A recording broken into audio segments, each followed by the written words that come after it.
Magandang umaga sa lahat ng aking mga minamahal na kapatid. Good morning din, Pastor. Kamusta na po? Kamusta na po? Sagot, Praise God. Mabuti tayo. Walang pagsahod. Kaya pala kanina nagsabi si Kuya Job na para matamlay ang mga kapatid. Kasi pizza de peligro pala. Praise God! Okay. Mga kapatid, patuloy po tayo dun sa ating pag-aaral ng tungkol sa Doctrine of Salvation. Ngayon, magtatanong ulit ako sino po dito sa inyo na nakasiguro, halimbawa kung siya ay kinuha ni Lord, wag naman sana ngayon, no? Halimbawa ay biglaan na dumating si Lord o di kaya kinuha ka ni Lord, sigurado ka na ang pupuntahan mo ay langit. Pakitaas ng kamay ang mga nakasiguro. Amen. Sino yung mga nagdududa, hindi pa alam, medyo hindi pa 50-50, pakitaas ang kamay. Ay, kanina may tumaas, tapos ngayon nahiya, okay, pagpapalagay po natin, ang dalawang rason lang yun, no? Ang sabi nila, mayroong nagsasabi, sigurado na po ako, na ako ay tatangkapin ni Lord, makapasok ako sa langit kung ako man ay kinuha niya sa anumang oras. So, halimbawa, ikaw kaharap na ni Lord doon sa gate, papuntang langit, sa pintuan, papuntang langit, at nandun si Lord, tatanungin ka niya, ano ang dahilan bakit kita papasukin sa aking langit? Sino pwedeng sumagot? Kuya Jerry P. Anong isagot mo, Kuya Jerry P? Kuya Jerry P. Anong isasagot mo kay Lord? Kailangan alam mo yung sasabihin mo kay Lord. Si Kuya Carl, anong sasabihin mo kay Lord? Sigurado ka, Kuya Carl, kapag kinuha ka ni Lord, langit ang pupuntahan mo? Ha? Doubt? Oo, hindi. Nahihiya, oh. Kaya ayaw mo muli sa harapan eh. Ayaw. Kasi ako, teaching, teaching mode ang ako. Si Kuya Arben. Si Kuya, kasama ko si Kuya Arben ba yan? Marvin. Si Kuya Marvin? Arvin Rivera, di ba? Hindi, kamukha lang. Okay, first time ninyong dalaw sa ganitong gawain. So, halimbawa kapatid, karap mo si Lord, at sabihin niya, bakit kita papasukin sa akin langit? Anong magiging rason mo? Anong magiging reason mo? Sigurado ka na ikaw ay mayroong katiyakan na ikaw ay makamasok sa langit. Totoo. Sino yung mayroong katiyakan? Pakitaas ng kamay. Pakitaas ng kamay mataas para makita ko. 1, 2. Ayan, biglang tumami, oh. Yung iba, kanina, ganito, wala talaga. Ngayon, nakagano, no? Kapag sinabing, pakitaas ang kamay, no? Ay, nasa una pa lang daw, nasa una. Alam niyo kapatid, ito ay palagi kong ulit-ulitin sa inyo. Gusto ko malaman na kayo may kasiguruhan. Dapat tayo may kasiguruhan. Dapat tayo dito pa lang alam na po natin na kung tayo anuman mangyari sa atin, sa buhay natin, kasi ang buhay natin sa mundo maikli lamang. No, hindi tayo mabubuhay ng eternal. This is temporary place for us, ang mundong ito. No? Parang bula lang tayo. Ang buhay po natin is like a dew. Sa morning, di ba? Merong mga dew na pag sikat ng araw, nawawala. No? So, dapat tayo magiging handa. Sa lahat ng panahon, kung ano man ang dumating man si Lord Jesus Christ, o di kaya kinuha niya tayo sa unexpected na oras, araw, no, katulad ng mga sumakay sa Air India, mag-iisip pa sila na, mamaya mamatay na ako. Diba? Sumakay na sila, akala nila pupunta sila sa London. Hindi pa. Kasi na-disgrasya yung kanilang airplane. So hindi natin alam kung anong maring natutulog tayo ngayon, katulad ni Rico yan. Natulog sa Palawan, nagpasyal sa Palawan. Natulog, kinabukasan, wala na. So, nais ni Lord na lahat po tayo ay nakaredy. Nais niyang, yan ang palaging ini-emphasize niya, be ready at all times. Kaya tinuro niya yung parable of the 10 virgins.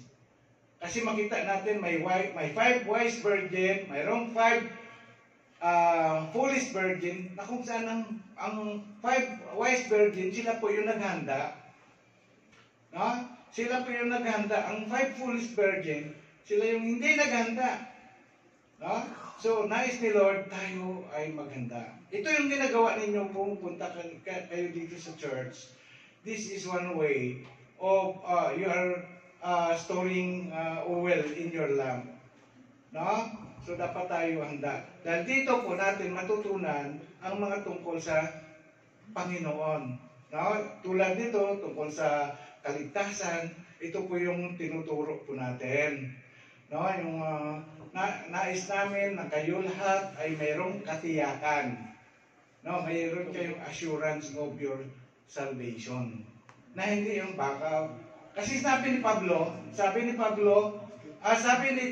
John, no? Sabi niya, so doon sa 1 John 5:13, no? Sabi niya, isinulat ko ito sa inyo upang malaman ninyo na kayo ay may buhay na walang hanggan. Itong sinabi niya to sa mga mananampalataya. Sino po ba dito ang naniwala na si Jesucristo ay anak ng Diyos? Pakitaas ang kamay. Sino po ba dito ang tumanggap kay Kristo bilang kanyang Panginoon at tagapagligtas? Pakitaas ang kamay. Yun. So, yung sabi ng Panginoon sa John 3:16, ayan, ito na. Magtatanong na ako na nakamemorize ng John 3:16 kasi Jai, sulat mo ha. Sino yung nakakapag-memorize ng John 3:16 dyan?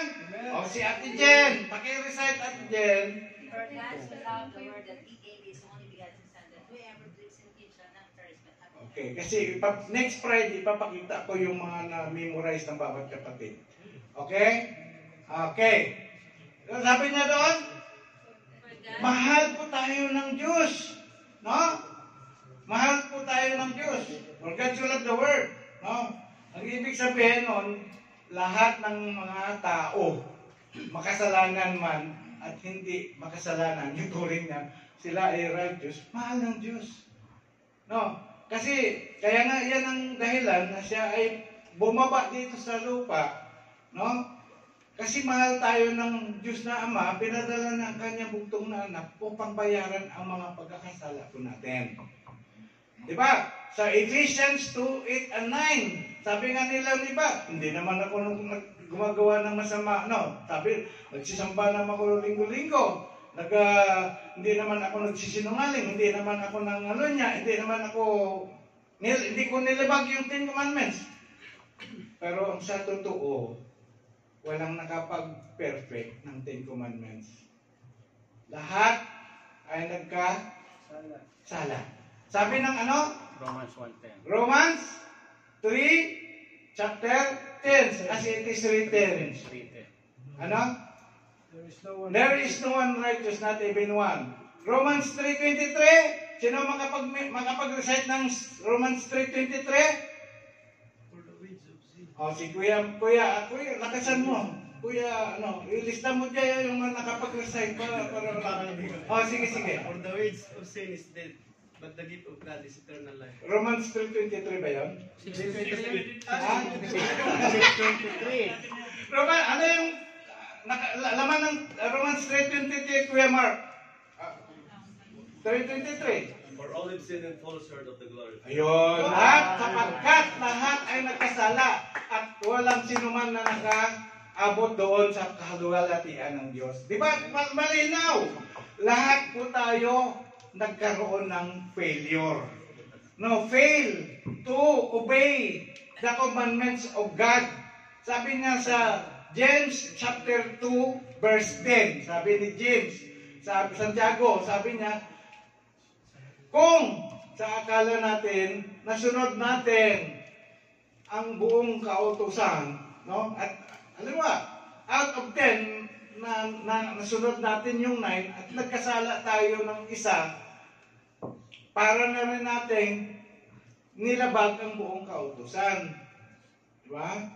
So, kaya nga, kapos po ang kakayanan ng tao upang iligtas ang kanyang sarili. Kapos po ang ating kakayanan para magiging karapat-dapat tayo makapasok sa langit. Sa pamagitan ng pagsisikap natin, Ephesians 2:8 and 9, anong sinabi ng Ephesians 2:8 and 9? Kuya Salte, alam mo yun, sige. Ephesians 2:8 and 9. For by His grace you have been saved through faith. This is not from yourself, this is a gift of God, not by works, so that no one can boast. Ayun. Hindi natin pwedeng ipagmalaki ang ating mga ginagawang mga mabuti. Halimbawa, ikaw nagbibigay ng tulong, ayuda sa mga tao, nagbibigay ka ng pera sa mga charity organization, no, tumutulong ka sa mga dukha, sa mga pulubi. No, hindi natin pwedeng sabihin sa Lord, Lord, gumagawa, 'di ba? Sabi ng Lord, time will come that many will come to me and call me, Lord, Lord.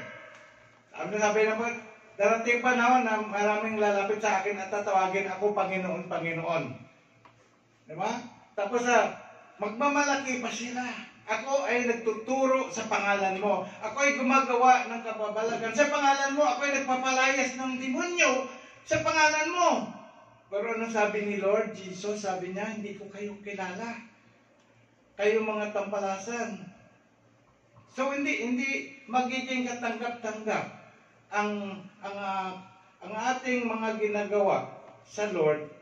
No? Ang napakahalaga po doon ay meron tayong Kristo sa buhay natin. Sinurinder po natin buhay natin sa Kanya.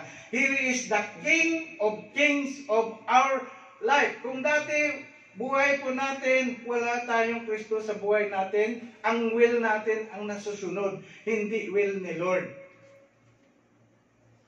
No?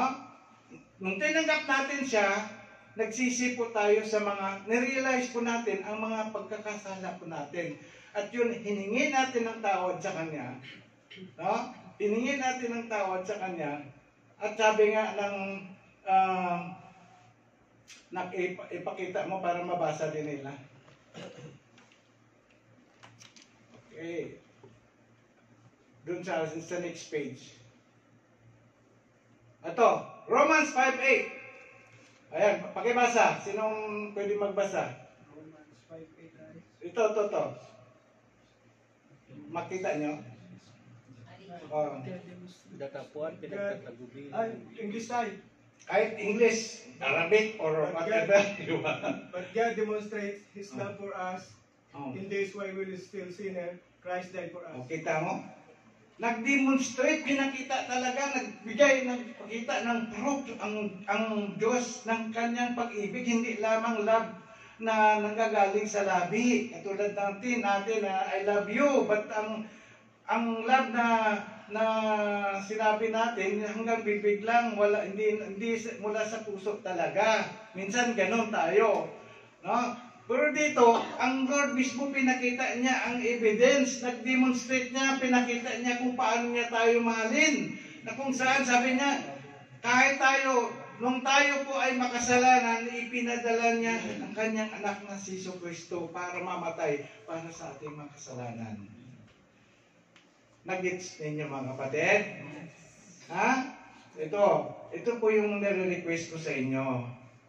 Na i-memorize ninyo kasi ito ay lalo nating maunawaan ang katuruan tungkol sa kaligtasan. Kapag po natin na-meditate at na-memorize ang mga word of God na ito mga kapatid, masasabi natin na tayo po ay may karoon ng kaligtasan. Mayroong katiyakan ang ating kaligtasan na kung ano man mangyari, no, sa buhay po natin, sigurado po tayo makapasok sa langit. No? Dahil po binayaran na ni Jesus Christ ang ating kasalanan doon sa cross ng Calvario 2,000 years ago. No? So, ayan po, babasahin ko yung ang sabi ng iba, may mga nagtuturo na ang kaligtasan daw po ay hindi lamang sa ating mga Kristiyano, no? Daming mga reliyon, di ba? Pero ang sinabi ng John 14:6, anong sabi ng John 14:6? Sino yung nakapag-memorize ng John 14:6? I am the way, the truth, and the life. Jesus answered. Kailangan ko ito. Kulang pa. Sige, Bebs. Tayo. Wala dyan. John 14:6 eh, Jesus answered. Hanggang doon lang. Jesus answered lang. I am the way, the truth, and the life. No one comes to the Father except through me. Malinaw, di ba? Except only Jesus. Maliban kay Iso Kristo, no? Maliban kay Iso Kristo, no, hindi tayo makapasok sa langit or hindi tayo makalapit sa Diyos na Ama. He is our mediator, He is our access, siya po yung susi natin para makapasok, access sa presensya ng Diyos na Ama. No? So, siya yung katotohanan. No? Kasi sabi nila, maraming katotohanan. No? Maraming mga false prophet, maraming mga false teaching. Kaya dito tayo sa Bible, no? Sa Bible, ang salita ng Panginoon, naniwala ang TCF na ang Biblia na binabasa, ginamit po natin para makita ang nais ng Diyos sa buhay po natin at tungkol sa Diyos, kaalaman tungkol sa Diyos, naniwala tayo, ito yung salita niya. So dito tayo magbasa. No? Ito yung babasahin natin, ito yung pakinggan po natin. No? We must spend time in reading the Bible than spending time in reading other reading materials na you are just wasting your time. Amen? Okay. Yun, marami dyan, no? Ito pa ang isang assurance. John chapter 3 verse 18. Kaya nga, yung pambungad ko, katiyakan, di ba? John chapter 3 verse 18. Ano sabi sa John chapter 3 verse 18? Pakibasa, Kuya Marlon. Whoever believes in Him. Mahina, no? Whoever believes in Him is not condemned. But whoever does not believe stands condemned. Already because they have not believed in the name of God's one and only Son. Nakaano eh. Anong Malinaw, di ba? anong fault yan? Whoever believes in Jesus Christ, no, is not condemned. Kung tayo naniwala kay Jesus Christ, yung pinaniwalaan natin, yung ginawa niya sa cross ng Kalbaryo, na yung siya ay napako sa cross, pambayad sa utang yun, pambayad sa ating kasalanan yun. No? So, binigyan niya tayo ng hope. Sabi doon, but whoever does not believe stand condemned. Tama mo yung mga hindi naniwala kay Jesus Christ, being the Son of God, no? They are already condemned. No? Because they have not believed in the name of God's one and only Son. Okay. Ilang minuto na?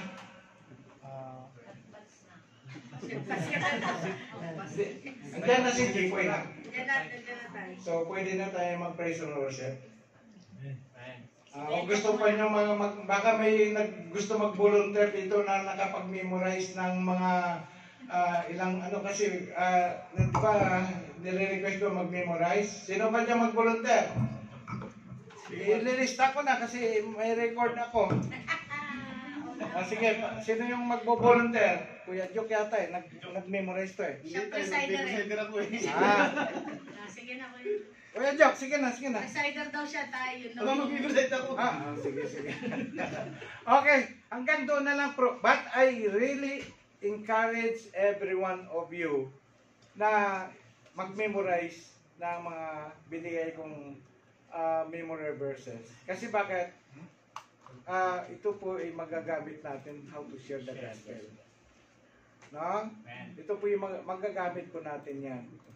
Pag umuwi ka sa Pilipinas at gusto mong i-share yung gospel sa loved ones mo, sa kaibigan mo, alam mo, kasi meron kang, alam mo na yung paraan eh. Diba? Kasi meron kang na-memorize, alam mo na yung step by step. So, kaya ito po mga kapatid, nais kong spend effort in memorizing memory verses, not memorizing still in TikTok and other mga social media. Ito ang bigyan natin ng oras. Okay? Hanggang dito na lang po mga kapatid. Maraming salamat sa inyo. Muntik pa ako mga pamemorize.